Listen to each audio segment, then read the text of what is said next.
I'm Jason Epperson, and it's time for this month's National Park News Roundup.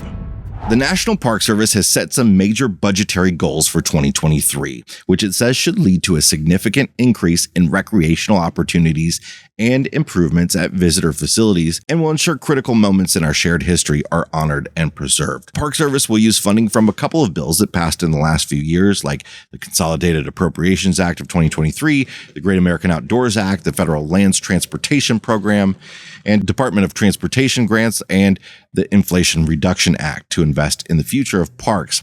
$1.33 billion has been allocated for high-priority deferred maintenance and repair projects, things that haven't been fixed in years, including rehabilitation of bathhouses at Hot Springs National Park, utility systems at Glen Canyon National Recreation Area, water and wastewater systems at Everglades, perimeter fences in Hawaii parks, a sewer system in Gateway National Recreation Area, and 10 miles of parkway in Colonial National Historical Park. $336 million will head towards state-level conservation programs. $105 million heads to the Land and Water Conservation Fund's Land Acquisition Program, which will expand many sites across the country, including Cumberland Island and Saguaro National Park. Repairs for some of 2022's extreme weather events will be made.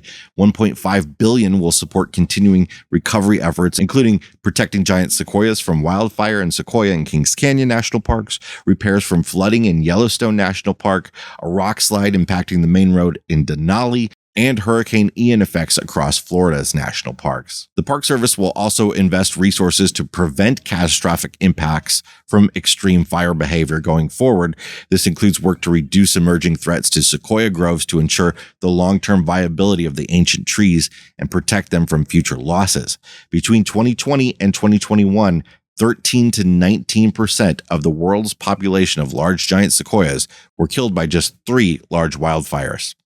Other projects include rehabilitation of the Laurel Falls Trail at Great Smoky Mountains National Park, expansion of the wastewater treatment plant at Mount Rushmore, at the National Mall, repairs to the Lincoln Memorial reflecting pool that will prevent water loss, and Grand Canyon will get 10 new battery electric buses and 20 new near-zero emission compressed natural gas buses to replace the aging fleet, along with charging infrastructure to support the electric buses.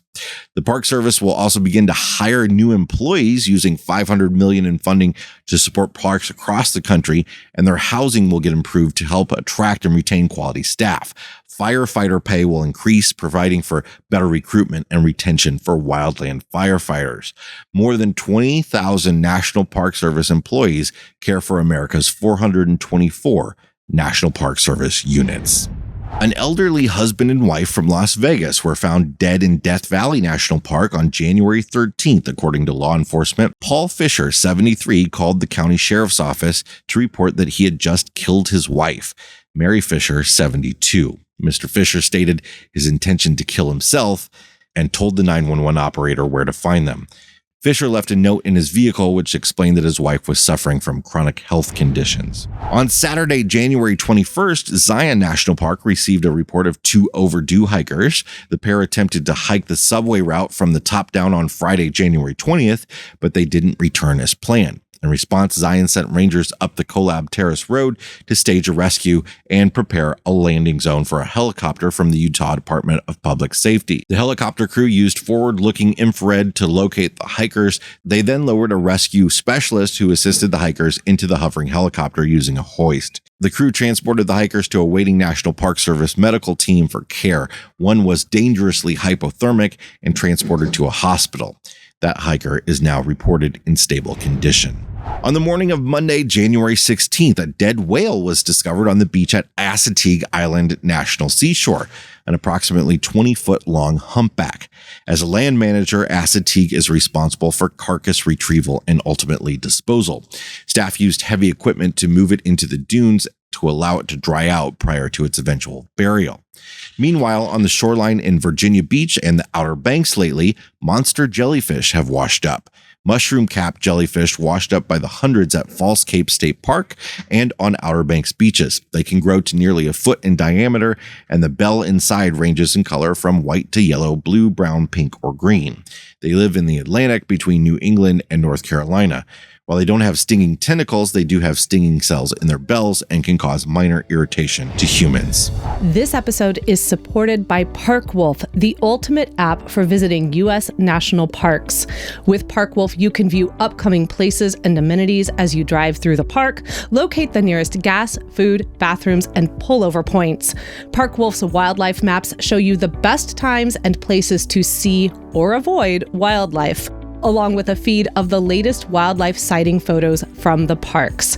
ParkWolf even makes it possible for you to view your live location and direction on official park maps while staying up to date on current NPS alerts and advisories.